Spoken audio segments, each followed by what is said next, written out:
Assalamualaikum warahmatullahi wabarakatuh. Berjumpa kembali teman-teman semua. Pada pertemuan selanjutnya kita berbicara tentang paragraf.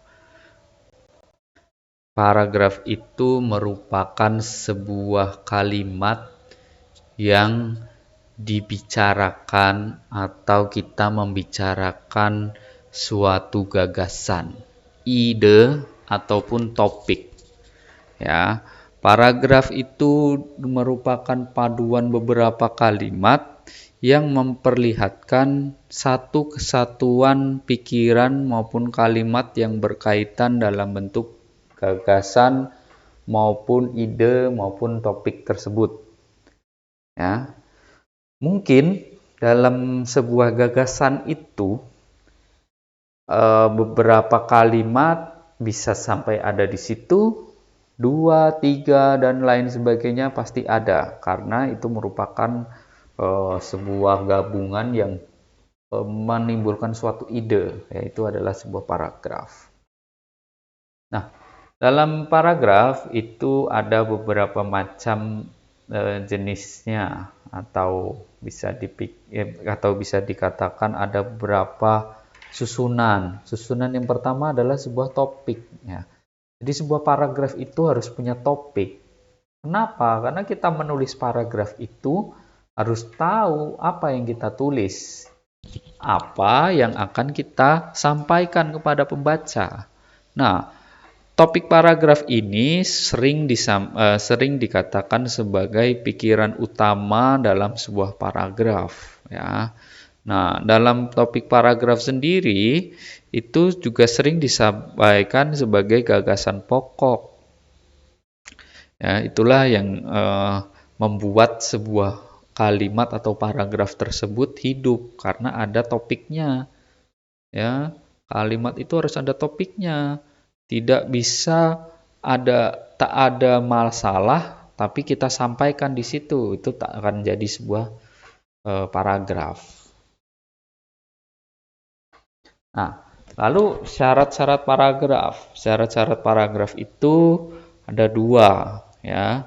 Yang pertama memiliki kesatuan paragraf, yang kedua memiliki kepaduan paragraf. Kesatuan dan kepaduan paragraf itu adalah syaratnya.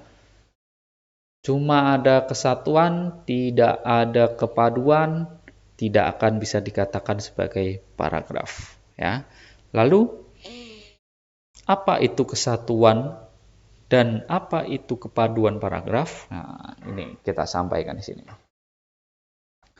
Kesatuan paragraf itu merupakan suatu pokok pikiran, ya, yang kalimat-kalimatnya itu membentuk suatu paragraf yang perlu ditata secara cermat, ya, agar tidak ada kalimat yang menyimpang dari ide pokok paragraf, ya. Karena idenya itu apa, harus kita susun supaya tidak menyimpang. Ya, jika kalimatnya itu menyimpang, maka tidak padu, tidak baku. Kalau tidak baku, berarti harus dibuang kalimat tersebut. Tidak nyambung kan? Jadi harus dibuang. Nah, contohnya ini. Nah, ini ada kata-kata yang menyimpang. Kenapa? Karena kita melihat kalau di sini Jateng sukses, ya. Kata-kata ini meluncur dari pelatih Regu Jateng selesai pertandingan final Kejurnas tinju amatir Minggu malam di Gedung Olahraga Jateng Semarang. Kota Semarang terdapat di pantai utara Pulau Jawa, ibu kota provinsi. Pernyataan itu dianggap wajar karena apa yang diimpikan dapat terwujud, yaitu 1 medali emas, 1 medali perak, dan 1 medali perunggu. Hal itu ditambah lagi oleh petinju terbaik yang jatuh ke tangan Jateng. Nah, di sini kalau kita lihat ada satu kalimat yang dirasa tidak perlu, karena kita daerah itu sudah tidak perlu kita tuliskan, ya kan? Ini Jateng, Semarang, kota Semarang. Ini kan kata yang dibalik-balik, kata yang tidak memiliki kesatuan. Lalu selanjutnya ada kepaduan paragraf. Jika berbicara sebuah kepaduan, ya, kepaduan itu dapat terlihat melalui penyusunan kalimat secara logis dan melalui ungkapan-ungkapan. Ya, dalam hal ini adalah kata yang dikaitkan antar kalimat. Jadi kata-katanya itu kita kaitkan antar satu kalimat. Untuk apa? Untuk membuat kalimat yang logis, yang paham, yang bisa diterima oleh semua orang. Ya, kalimatnya itu tidak boleh ada yang sumbang atau keluar dari permasalahan. Kita membuat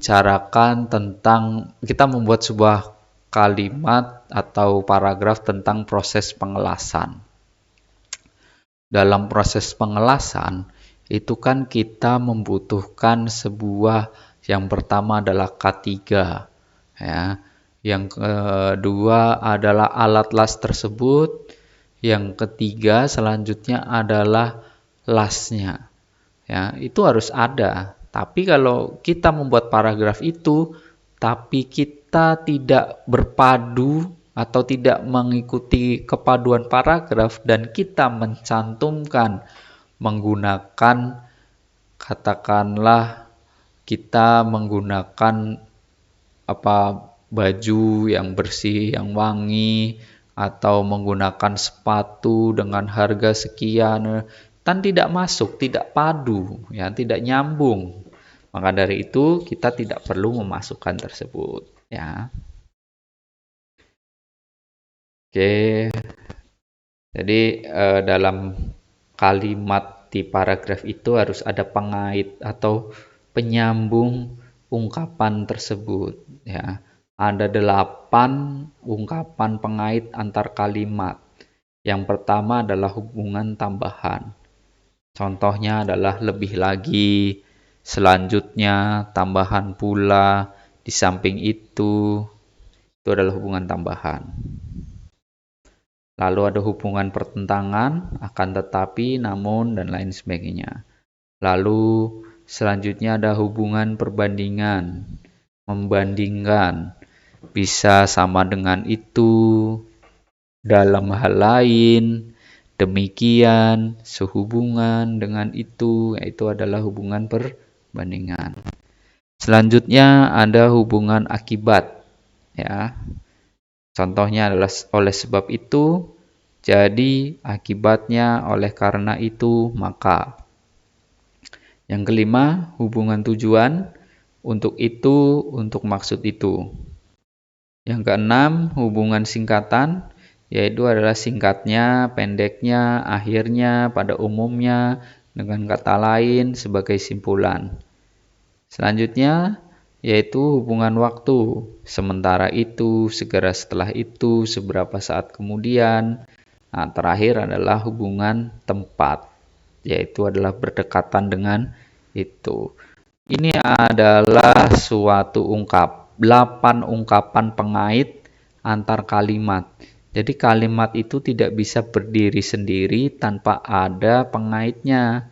Nah, maka dari itu pengaitnya itu harus dijabarkan apa saja, yaitu yang pertama tadi ada hubungan tambahan, ada hubungan pertentangan, ada hubungan perbandingan, lalu ada hubungan akibat, hubungan tujuan, hubungan singkatan, hubungan waktu, dan hubungan tempat, ya.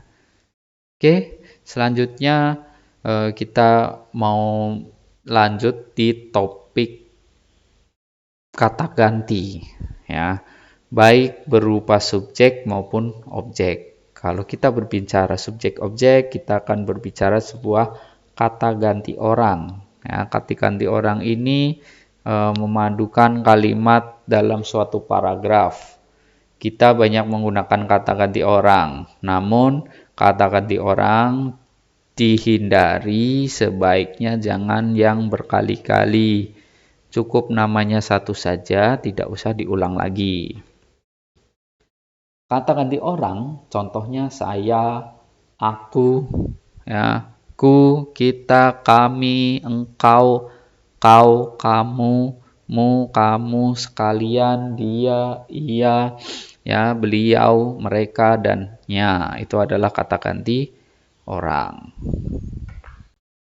Lalu kata ganti yang lain. Kata ganti yang lain itu apa saja? Ada itu, ini, tadi, begitu, demikian, situ, atas, dan lain sebagainya.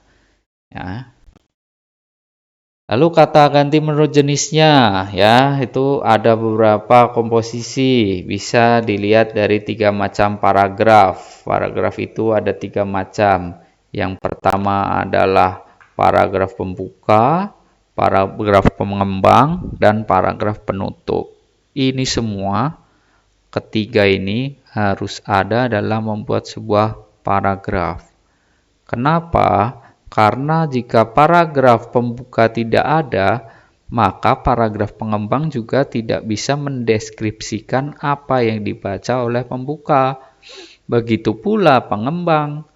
Paragraf pembuka sudah jelas menjelaskan tentang proses permesinan CNC. Namun, di tengah-tengah pengembangan, yang berbicara tidak berbicara tentang pemotongan di CNC, tapi berbicara tentang pemotongan menggunakan mesin cutting. Nah, kan tidak nyambung, ya. Kalau tidak nyambung, otomatis penutup juga akan berantakan, ya. Jadi pembagian ini harus jelas. Pembuka, pengembang, dan penutup. Nah, ini yang tadi saya sampaikan, ya. Kalau pembuka itu harus menarik perhatian pembaca. Apa yang mau disampaikan ke pembaca itu harus jelas, harus menarik, ya. Seperti pandangan kata, jangan melihat orang dari sampulnya saja. Itu kalau kita telaah, ya, sebaiknya memang orang itu harus dilihat dari first look, ya, pandangan pertama. Pandangan pertama, sikap pertama, kalau dilihat orang bagus, orang lain pasti akan tertarik. Nah, itulah yang kita namakan sebagai hubungannya itu harus disajikan dengan menarik, ya. Lalu pengembang, kalau pengembang ini dia itu harus memperhatikan atau logis berkaitan antara apa yang disampaikan di pembuka harus sinkron dengan yang disajikan di pengembang. Pengembang ini bisa kita kembangkan dengan secara deskriptif, naratif, argumen, ya. Jadi bisa kita sampaikan. Nah, penutupnya itu terdiri dari sebuah ringkasan dari apa yang dijelaskan di paragraf pengembang, apa yang diceritakan pada paragraf pembuka. Ya, itu adalah tadi ada ketiga jenis yang harus ada dalam paragraf, yaitu ada paragraf pembuka, pengembang, dan penutup. Oke, untuk tugas di pertemuan selanjutnya seperti biasa kita presentasi. Kita akan membuat sebuah paragraf yang bercerita tentang sebuah proses pembuatan atau perancangan sebuah teknologi tepat guna. Ya. Lalu ada sebuah paragraf yang isinya itu deskripsi, eksposisi, persuasi, argumentatif. Untuk genap itu pengelasan, dan ganjil itu CNC. Jadi membuat sebuah paragraf, ya. Paragraf ini nanti kita presentasikan di pertemuan selanjutnya. Baik, terima kasih. Assalamualaikum warahmatullahi wabarakatuh.